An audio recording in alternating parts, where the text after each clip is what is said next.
Coco ipinasilip ang alagang bird, pinagpiestahan ng netizens. Wow!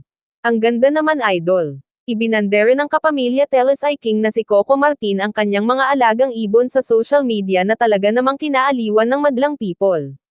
Isang certified bird lover din ang award-winning actor base sa kumakalat na litrato sa Facebook kung saan nakikipaglaro nga siya sa iba't ibang klase ng ibon na nasa loob ng hala.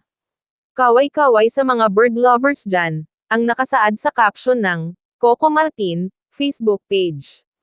Hindi naman nabanggit sa nasabing FB post kung si Coco ang may-ari ng nasabing mga ibon o kung sa property niya mismo ito matatagpuan.